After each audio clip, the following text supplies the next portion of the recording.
Markas Brigade Givati di Tel Aviv hancur total setelah dihantam rudal balistik Mesir. Tidak ada pengantar diplomasi, tidak ada peringatan, hanya satu tembakan telak yang langsung merobek jantung pertahanan darat Israel. Rudal itu melesat cepat dari arah selatan, melintasi ruang udara tanpa sempat dicegat sistem pertahanan udara Israel, lalu menghantam tepat di tengah kompleks markas. Ledakan seketika menyalakan bola api raksasa, mengguncang radius beberapa kilometer, membuat kaca-kaca gedung di pusat kota pecah dan meninggalkan kawah besar di lokasi yang sebelumnya menjadi pusat komando militer. Korban tewas langsung diumumkan mencapai 9.800 pasukan Israel. Mayoritas dari mereka adalah anggota aktif Brigade Givati, unit tempur darat yang selama ini digadang-gadang sebagai salah satu pasukan elit IDF. Ratusan di antaranya adalah perwira, termasuk beberapa komandan kunci yang selama ini memimpin operasi di Gaza. Satu serangan ini bukan hanya memusnahkan pasukan, tetapi juga menghapus lapisan komando yang sudah dibangun Israel selama bertahun-tahun. Suasana di Tel Aviv berubah menjadi neraka dalam hitungan detik. Sirena darurat meraung bersautan. Ambulans dan pemadam kebakaran berdesakan menuju titik ledakan. Namun api yang berkobar terlalu besar untuk segera dipadamkan. Asap hitam membubung tinggi ke udara. Bisa terlihat hingga puluhan kilometer dari kota. Jalanan sekitar markas dipenuhi puing, kendaraan militer terbalik, dan jasad bergelimpangan tak sempat dievakuasi. Warga sipil yang tinggal di radius sekitar lokasi ikut panik.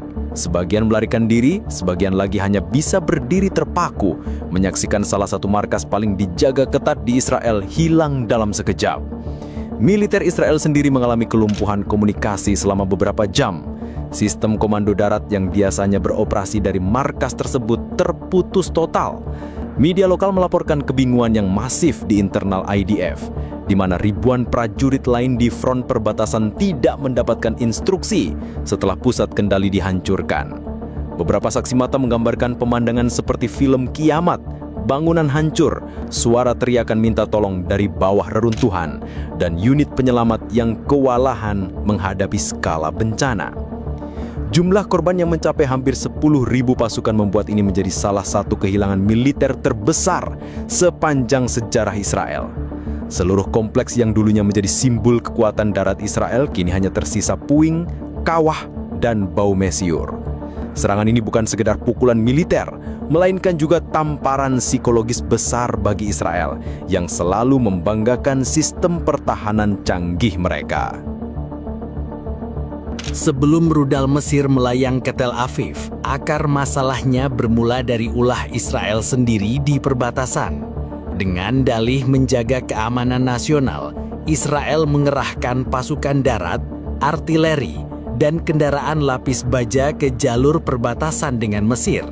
Namun yang terjadi bukanlah sekadar patroli rutin, melainkan serangkaian serangan provokatif ke titik-titik sensitif yang jelas masuk wilayah Mesir. Beberapa pos penjaga perbatasan Mesir dilaporkan ditembaki.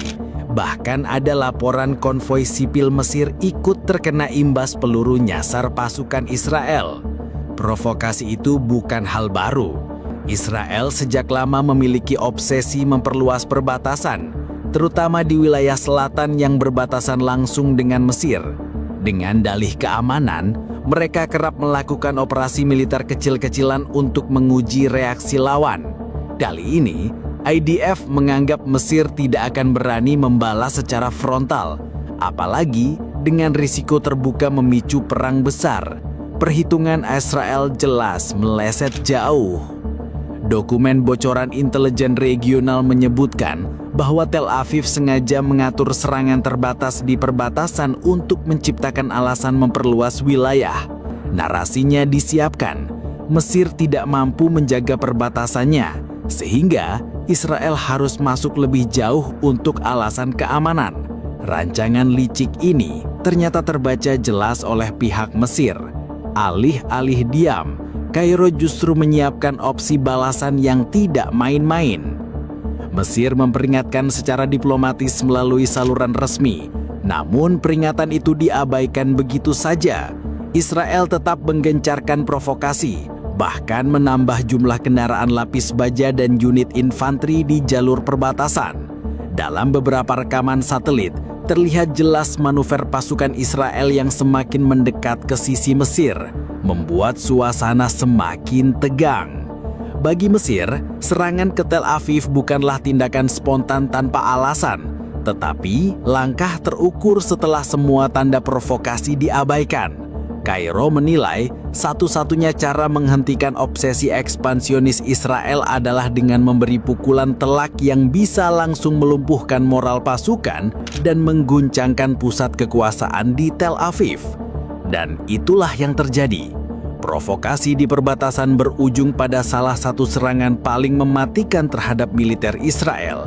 Ironisnya, langkah yang awalnya dirancang untuk memperluas wilayah justru membuat Israel kehilangan 9.800 pasukan sekaligus markas Brigade Givati, salah satu unit andalan mereka. Perhitungan salah ini membuat reputasi Israel di kawasan langsung runtuh. Dari negara yang kerap menekan tetangga, menjadi pihak yang terpojok akibat ulahnya sendiri.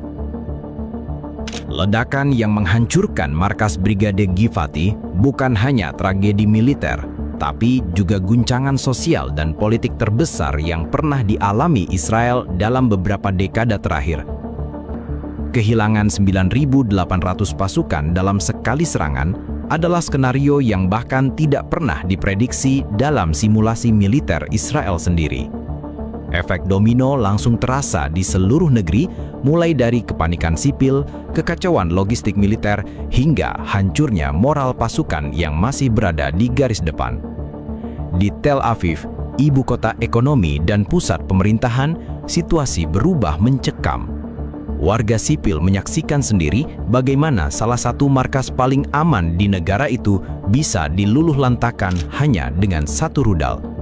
Trauma menyebar, banyak keluarga korban berkumpul di depan rumah sakit dan kantor militer menunggu kabar anggota keluarga mereka yang hilang. Adegan penuh tangis dan teriakan marah mewarnai jalan-jalan Tel Aviv. Sebagian bahkan mengecam pemerintah yang dianggap sengaja memprovokasi Mesir tanpa memikirkan resiko nyawa ribuan tentaranya sendiri.